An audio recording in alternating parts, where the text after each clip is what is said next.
सोचिए दोस्तों, अगर आपके फ़ोन पर आया सिर्फ एक स्पैम मैसेज आपकी पूरी ज़िंदगी बर्बाद कर सकता है, तो आप ऐसे स्कैम को रोकने के लिए क्या करेंगे। आज की कहानी इसी खतरनाक डिजिटल स्कैम की है। कहानी की शुरुआत एक माँ और उसके बेटे से होती है, जहां लड़के के फ़ोन पर लगातार स्पैम मैसेजेस आने लगते हैं। परिवार को डर लगने लगता है कि कहीं उनके बैंक अकाउंट से पैसे चोरी ना हो जाए। इसी तरह के स्कैम को रोकने के लिए मालविका नाम की लड़की एक खास ऐप बनाने का फैसला करती है। मालविका खुद भी डिजिटल स्कैम की विक्टिम रह चुकी है। उसने अपने पेरेंट्स के साथ मिलकर करीब 25 लाख रुपए जमा किए थे, लेकिन स्कैम के जरिए वो पैसा भी चला जाता है। इसी घटना के बाद वे ठान लेती है कि ऐसा सिस्टम बनाया जाए जो लोगों तक पहुंचने वाले फ्रॉड और स्पैम मैसेजेस को पहचान कर उन्हें पहले ही रोक सके। वे एक ऐसा ऐप तैयार करती है जो सस्पिशियस मैसेजेस को डिटेक्ट करके स्कैम करने वालों तक पहुंचने में मदद कर सकता है। मालविका चाहती है कि इस ऐप को जल्द से जल्द लॉन्च किया जाए ताकि दूसरे लोग उसके जैसे नुकसान से बच सके। इसी बीच मालविका को अपनी मां का कॉल आता है और वे उसे तुरंत गांव वापस बुलाती है। वजह जानकर मालविका पूरी तरह टूट जाती है।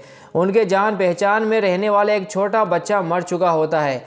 उसकी मां के फ़ोन से स्कैम के जरिए पैसे चोरी हो गए थे, जिसके बाद घर में पति पत्नी के बीच झगड़ा हुआ और वे बच्चा डर कर पानी में गिर गया। मालविका उस बच्चे को बहुत अच्छी तरह जानती थी, क्योंकि वह अक्सर उनके घर आया करता था। उसकी मौत मालविका को अंदर से झकझोर देती है और अब उसका फैसला और मजबूत हो जाता है कि इस स्कैम के पीछे मौजूद लोगों को किसी भी हालत में पकड़ना है। गांव पहुंचने के बाद मालविका को एक अजीब बात पता चलती है। वहां की एक महिला उससे कहती है कि वह जिस एंटी स्कैम ऐप का इस्तेमाल कर रही है, वह स्पैम मैसेजेस को बहुत अच्छी तरह ब्लॉक कर देता है। लेकिन मालविका हैरान रह जाती है, क्योंकि उसने अपना ऐप अभी तक लॉन्च ही नहीं किया था। जांच करने पर उससे पता चलता है कि उसके आइडिया जैसा ही ऐप किसी और ने पहले ही बना दिया है। तब उसे शक होता है कि शायद उसके प्रोजेक्ट की इन्फॉर्मेशन किसी ने चोरी करके उसका आइडिया इस्तेमाल किया है। मालविका को सबसे ज़्यादा शक उस फाइनेंशियर पर होता है जो उसके प्रोजेक्ट को फंड करने के बहाने उससे बार बार ज़रूरी डिटेल्स ले रहा था। मालविका घर वापस आकर इस पूरे मामले के बारे में सोचती है। तभी उसका छोटा भाई निशांत भी कहानी में इम्पोर्टेंट बनकर सामने आता है। निशांत अपने दोस्तों के साथ बिजनेस करने के नाम पर अपने पिता से लगातार पैसे मांगता रहता है। वह मालविका से भी उसके ऐप के आइडिया के बारे में पूछता है और कहता है कि वह अपने फ्रेंड्स के साथ इस आइडिया पर काम करके पैसे कमा सकता है। मालविका उससे साफ मना करती है कि वह किसी को भी उसके आइडिया के बारे में ना बताए, लेकिन निशांत नाराज होकर वहां से चला जाता है। अब मालविका को शक होने लगता है कि कहीं उसके भाई ने ही अनजाने में उसका आइडिया अपने दोस्तों को तो नहीं बता दिया। दूसरी तरफ निशांत के 3 दोस्त उसके साथ मिलकर खूब पैसा खर्च कर रहे होते हैं। वे बिजनेस करने और आगे बढ़ने की बातें करते हैं, लेकिन असल में निशांत के पैसों का फ़ायदा उठा रहे होते हैं। उस दौरान निशांत अपने पिता अविनाश के नाम का क्रेडिट कार्ड उनके पास देखता है और उसके मन में शक पैदा होता है। वही मालविका अपने ऐप को सरकार तक पहुंचाने की कोशिश करती है। वे एक बड़े मिनिस्टर तक मिलने की कोशिश करती है और वीडियो कॉल पर उन्हें अपने ऐप का पूरा आइडिया बताती है। मिनिस्टर को आइडिया पसंद आता है और वे आगे इस प्रोजेक्ट को लेकर बात करने का भरोसा देते हैं। लेकिन इसी बीच कहानी में एक और बड़ा किरदार विश्वा सामने आता है, जो मालविका का दोस्त होने के साथ साथ उसके पिता की भी मदद करता है। विश्वा को मालविका के परिवार का करीबी माना जाता है और वे अक्सर अविनाश के काम में मदद करता है। एक दिन अविनाश अपने बेटे निशांत के लिए पैसे अरेंज करने निकलता है। उसे पता होता है कि निशांत पहले भी बहुत पैसा बर्बाद कर चुका है, लेकिन फिर भी वे अपने बेटे पर भरोसा करता है। अविनाश एक ऐसे व्यक्ति से पैसे लेने जाता है जो कभी मालविका की वजह से मिले एक पेटेंट राइट के कारण उसके परिवार का एहसानमंद है। वहां से पैसे लेने की जिम्मेदारी विश्वा को दी जाती है। विश्वा पैसे लेकर लौट रहा होता है, तभी रास्ते में कुछ लोग उसे घेर लेते हैं और उसके हाथ से पूरा पैसा छीनकर भाग जाते हैं। विश्वा उन लोगों का पीछा करता है, लेकिन वे भागने में कामयाब हो जाते हैं। कुछ देर बाद उसकी मुलाकात अविनाश से होती है। अविनाश पूछता है कि आखिर वे इतनी तेजी से क्यों भाग रहा था। विश्वा चोरी की बात छिपा लेता है और कहता है कि उसके कुछ सामान को उसके दोस्तों ने ले लिया था, इसलिए वे उनके पीछे भाग रहा था। वह ये बात इसलिए छिपाता है क्योंकि उसे डर होता है कि अगर अविनाश को पता चल गया कि पैसे चोरी हो चुके हैं तो बड़ी परेशानी हो जाएगी।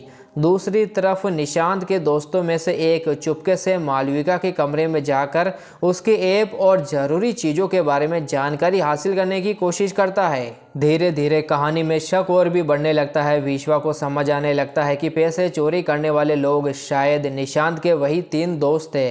दूसरी तरफ निशांत अपने पिता से मिलने आता है क्योंकि उसे बिजनेस के लिए और पैसे चाहिए। अविनाश पहले ही उसके लिए काफ़ी पैसा अरेंज कर चुका होता है। वह विश्वा और उसके दोस्त को बुलाकर निशांत के पास भेजता है, लेकिन जब निशांत पैसे चेक करता है तो रकम उसकी उम्मीद से काफ़ी कम होती है। वे गुस्से में विश्वा और उसके दोस्त पर ही शक करने लगता है कि शायद उन्होंने उसके पिता के पैसे में से कुछ निकाल लिया है। तब विश्वा का दोस्त निशांत को पूरी सच्चाई बताता है। वे कहता है कि उन्होंने उसके पैसे नहीं चुराए, बल्कि असली धोखा तो उसके अपने दोस्तों ने दिया है।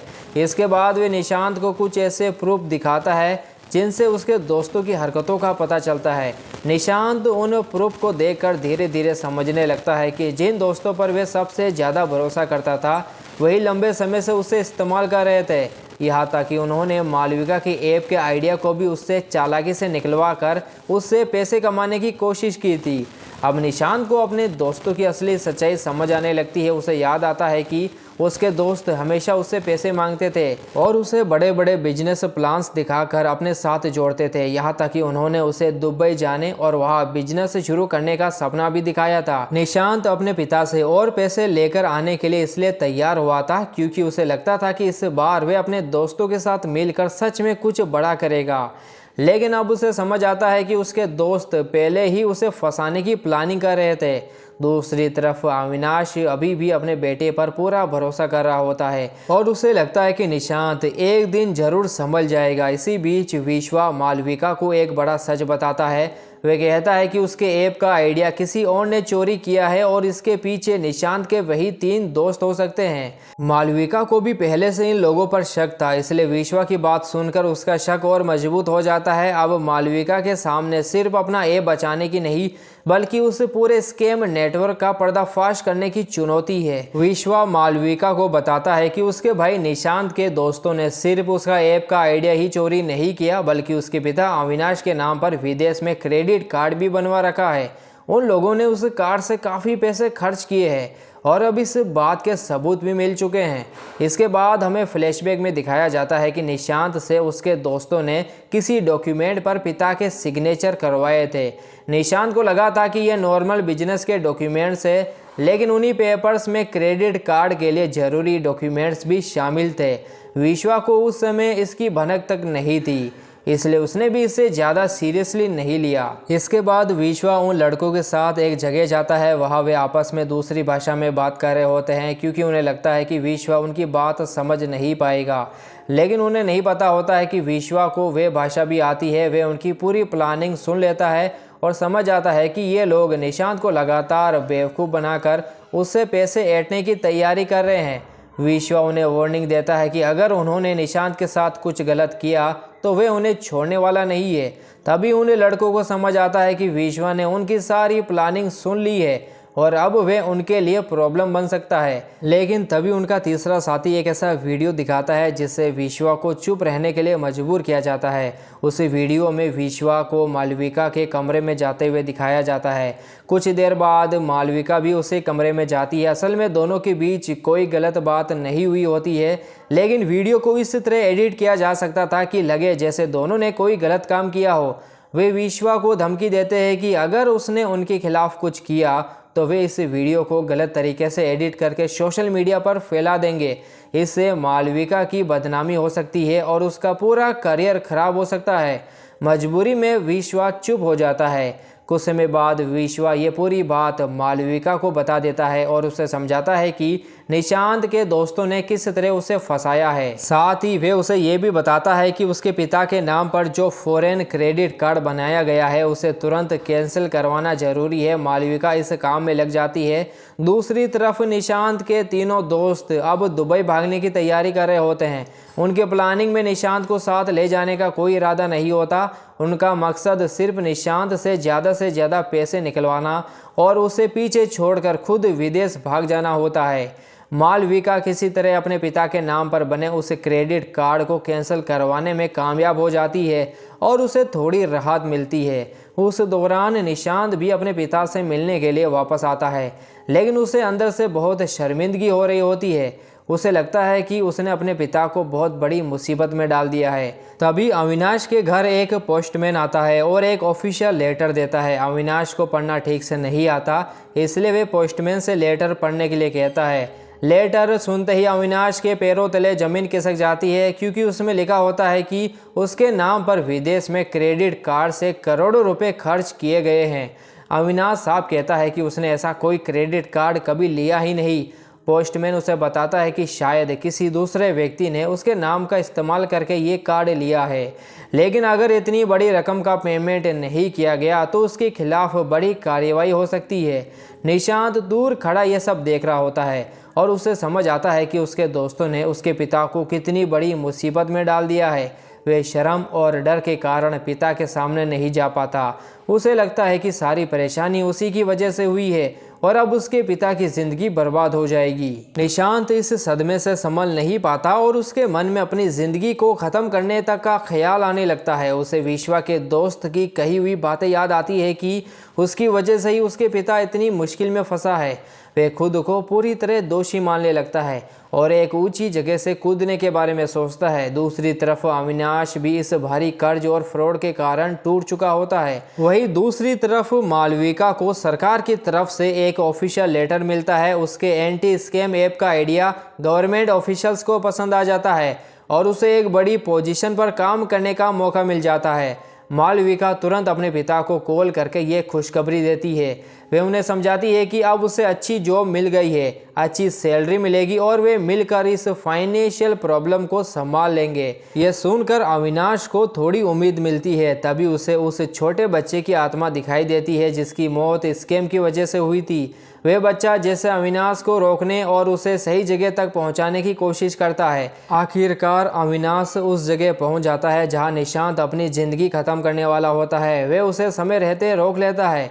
निशांत अपने पिता से माफ़ी मांगता है और कहता है कि उसकी वजह से सब कुछ खराब हो गया, लेकिन अविनाश उसे डांटने के बजाय समझाता है कि गलती हो गई है तो उसे सुधारना चाहिए। वे कहता है कि दोनों मिलकर फिर से जीरो से शुरुआत करेंगे और धीरे धीरे सब ठीक कर लेंगे। इसी बीच अविनाश के साथ काम करने वाला एक आदमी घर के कुछ सामान खरीद कर वापस आता है। उसके पास कुछ पैसे बच जाते हैं और वे उन पैसों से लॉटरी टिकट खरीद लेता है। अविनाश उसे हमेशा लॉटरी खरीदने के लिए डांटता रहता है, लेकिन इस बार वही लॉटरी टिकट उनकी ज़िंदगी बदलने वाली होती है।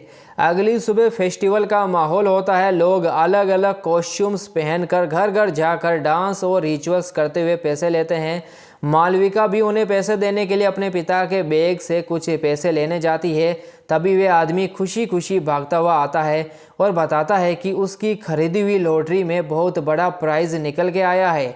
परिवार को विश्वास नहीं होता, इसलिए वे टिकट को ध्यान से मैच करके देखते हैं और पता चलता है कि सच में बड़ी रकम जीत चुके हैं। इसी दौरान मालविका के ऐप के ऑफिशियल लॉन्च की खबर भी सामने आती है और न्यूज़पेपर में उसकी नई जॉब की खबर भी छपती है।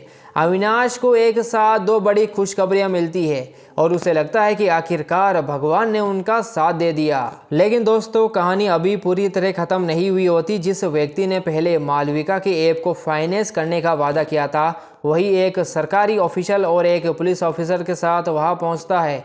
वे मालविका को डराकर उसके ऐप का अधिकार अपने नाम करवाना चाहता है। मालविका उसे पहचान लेती है और साफ कहती है कि वही आदमी पहले उसके प्रोजेक्ट की डिटेल्स लेकर उसे धोखा देने की कोशिश कर चुका है। उस दौरान उससे पूछा जाता है कि उसका बेटा कहाँ है। वह बताता है कि उसका बेटा दुबई चला गया है। तभी मालविका उसे चौंकाते हुए बताती है कि उसका बेटा दुबई जाने से पहले ही पुलिस के कब्जे में है।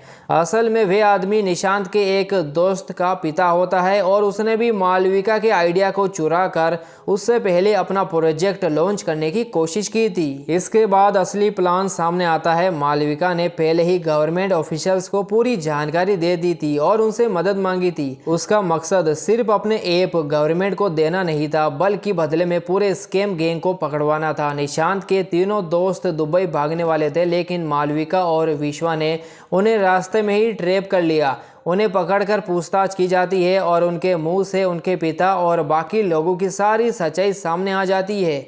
इसके बाद पूरी जानकारी सरकार और पुलिस को सौंप दी जाती है और सभी दोषियों के खिलाफ कार्रवाई शुरू हो जाती है।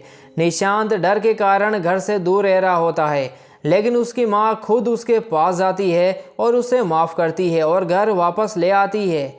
आखिर में फेस्टिवल शुरू होता है। पूरा परिवार खुशी से भगवान का धन्यवाद करता है और मालविका उस छोटे बच्चे की आत्मा को याद करती है जिसने मुश्किल समय में उनके परिवार की मदद की थी। मालविका अपने फेस्टिवल वाले कॉस्ट्यूम में तैयार होकर बाकी लोगों के साथ डांस करती है। देखिए दोस्तों, लालच और गलत लोगों पर भरोसा इंसान को बहुत बड़ी मुसीबत में डाल सकता है। आज के डिजिटल ज़माने में किसी भी अननोन लिंक, मैसेज या ऑफर पर बिना सोचे भरोसा नहीं करना चाहिए। साथ ही कितनी भी बड़ी परेशानी क्यों ना हो, हार मानने के बजाय हिम्मत से उसका सामना करना चाहिए। और दोस्तों, इसी के साथ ये मूवी यहीं पर ख़त्म हो जाती है। तो दोस्तों, मिलते हैं जल्दी अगली वीडियो में। तब तक के लिए टेक केयर एंड बाय।